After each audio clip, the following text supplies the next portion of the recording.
Hey guys, Weiss here. Welcome to another video. If you're new to the channel, please hit that subscribe button. It is super helpful. If you like retro gaming, you came to the right place. Welcome to another Mount Rushmore video where I talk about the 4 most iconic games for the original PS1. Now there's 4 parameters here to be on the Mount Rushmore of PlayStation games or any of the games I talk about in this series of videos. I hope you enjoyed the one on the Nintendo 64. So they have to be iconic, which kind of goes hand in hand with famous, but they also have to be emblematic of the console. When you think of the PS1, what games do you think of?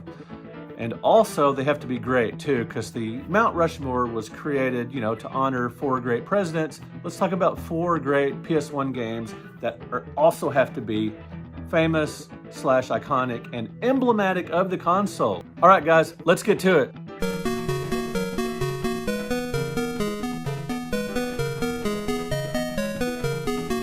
Now, the PS1 changed the landscape of gaming forever.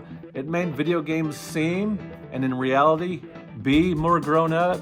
They were more adult in the best sense of the word. Gaming became more complex, more cinematic, more adult themes, more mature themes, more games that were just more complex and more to them. The great, for many people, transition to 3D. I enjoyed the transition to 3D gaming. If I had to pick 3D or 2D, narrowly, I would pick 2D, but I love both. It really paved the way for 3D gaming, with the Nintendo 64 and the Saturn, but the PS1 far and away destroyed those 2 consoles in the marketplace. It had a CD player built in, which really helped it become more mainstream. Back then, that was a big deal, and it absolutely destroyed the Nintendo 64 and Saturn, like I just said. No reason to repeat it. Sorry, N64 and Saturn guys. All right, guys, let's get to it. This was super painful because there are 6 or 7 games that 100% belong on this list. But I had to narrow it down to 4, and these choices were painful. The first one I thought of was Crash Bandicoot from 1996. Crash is really, I think, the closest thing that Sony has to a character like Mario or Sonic, sort of a console mascot, if you will. Had a quirky personality, it was slightly edgy, whimsical, funny, had some great animations, and he was just a likable character in a series of great games. Early brand identity for the PlayStation, and it also let people know that the PlayStation was also for kids, it was also for casual gamers, it was also for anybody, because it wasn't like a real mature game or a real complex game or anything real cinematic or complicated. Now, Crash Bandicoot was a little bit of a throwback, even though the environments are 3D, the paths are linear, and it's sort of a 3D game on a 2D path, if that makes sense. There's a lot of 2D gameplay, but there's also a lot of 3D to the game, kind of bridge that gap or combine the two very well. It was an old school challenge, precision timing, fun rewards for, finding all the items in the level. You really get good rewards for that. There's a lot of hidden items, but it's a linear game and it's just very user-friendly while at the same time being very difficult in spots. And it's the first game in a great series, a long-running series. I absolutely love the original Crash Bandicoot and a lot of the sequels, and I just can't think about the PS1 without thinking about Crash Bandicoot. Another one that absolutely had to be on the list was Final Fantasy VII from 1997. It was the 2nd best-selling game for the console. It helped popularize JRPGs. Now, the NES really introduced a lot of people in the West to role-playing games with Dragon Warrior and with Final Fantasy, but Final Fantasy VII, it really brought it to the next level and helped popularize the JRPG. It had an environmental storyline, sort of a progressive storyline, to stop a corporation from using the planet's life essence as an energy source. Wouldn't want that to happen. We need our life essence. It was created for the PlayStation instead of the Nintendo 64, much to a lot of N64 fans' dismay. This really helped the PlayStation, become more popular than Nintendo 64, that they went that route. Just an amazing turn of events in the industry.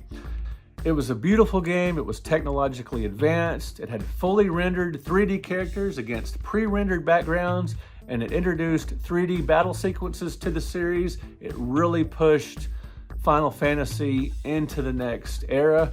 Just a great, iconic game for the system. Absolutely had to include it. No brainer. I mean, it was not even close that this had to be included. No matter what, I had to painfully not include. And the biggest pain, I'll tell you in a minute here, the one that I hated leaving out because it's such an amazing game. Next up, I had to include Gran Turismo from 1997. Now, Gran Turismo 2 has more features and it's probably a better game, but the original Gran Turismo is the best-selling PlayStation game of all time. It was the first game in the series. Typically, when I do these most iconic or these Mount Rushmore, I'm going to do the first game in the series, typically because that's just sort of maybe more emblematic for the console, or maybe it's just more important because it was the first in the series, and perhaps more well-known in some cases. But anyway, we're going with the first game in the series here. A lot of people consider Gran Turismo and Gran Turismo 2 one of the greatest games of all time. And when Gran Turismo came out, I could not believe what I was seeing. It was just mind-boggling. It was such an amazing advance over like the Super Nintendo and the Genesis in terms of graphics, and just tons of cars. It was a beautiful looking game. I remember driving through, these streets with tree-lined streets with the leaves blowing, and it was just a gorgeous game. It started an incredibly popular series that continues. It made excellent use of the DualShock controller for the PlayStation. To this day, my favorite controller is the DualShock for the PS1 and 2. Love that controller. Amazing stuff, guys. Gran Turismo had to include it. Now here's where it gets dicey. There are several that could fit into the slot. There are games I like better than this game I'm getting ready to talk about. There are games that are just more fun to me. But this game was so revolutionary, so influential, and just so emblematic of the PlayStation. I had to go with Metal Gear Solid, guys, from 1998. Metal Gear Solid is simply an amazing game. The cinematic storytelling, it meant that type of video game was here today. It sort of cemented that type of just huge cinematic epic game. The stealth genre, it took that to a new level. It had a complex narrative with memorable characters. Games became more adult during this era, thanks in part to Metal Gear Solid. And again, I mean adult in the best sense of the way. It's having a mature theme, complex storyline, and emotionally gripping and all that kind of stuff. It was the epitome of stealth action gameplay. Metal Gear Solid, what a great game. It influenced games. It was a huge influence on the industry.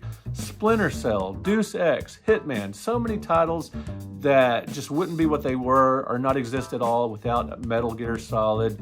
Just absolutely emblematic of the PlayStation. All right, guys, if the Mount Rushmore had 5 presidents on it and I could do 5 games, the next one I would have picked, now this goes into my honorable mentions list, is Castlevania Symphony of the Night from 1997. Oh my goodness, what an incredible and incredibly influential game. Metroidvania, anyone? So Castlevania Symphony of the Night is one of my favorite games for the PlayStation. I was a little taken aback by just how non-linear it is at first, because I typically prefer a more straightforward action game, but I love this game so much I was willing to be patient and backtrack and get lost and just fully enjoy this game. I absolutely love it.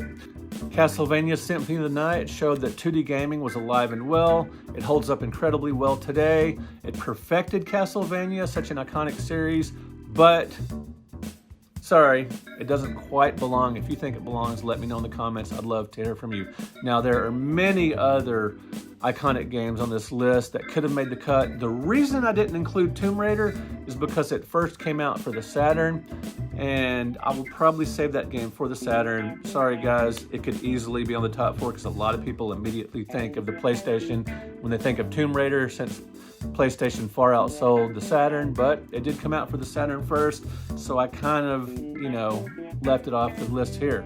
Gran Turismo 2, like I said, but I don't want to put more than one series of a game on a Mount Rushmore, and I typically go with the first game, like I had said. Spyro the Dragon, another great mascot for the PlayStation, but I thought Crash Bandicoot edged it out. Tony Hawk's Pro Skater, oh my gosh, another hugely influential, hugely incredible, great, and fun game that I hated leaving out. But a lot of people, the first thing they think of is Tony Hawk's Pro Skater. And Spider-Man, guys, oh my gosh, the first time you fully felt like Spider-Man in a video game, just incredible. I could go on all day. But anyway, Final Fantasy VII, Gran Turismo, Crash Bandicoot, and Metal Gear Solid. My Mount Rushmore of PlayStation games. I want to hear from you guys. Let me know where I went wrong. Let me know your 4 most iconic games for the PlayStation. And remember, it has to be iconic / famous. It has to be emblematic of the console. And it has to be great. Or you can just throw up 4 of your favorites.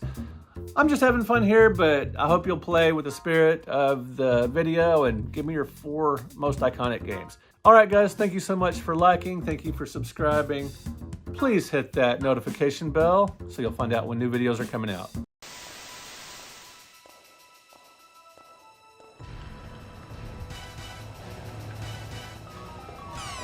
It's me, Mario!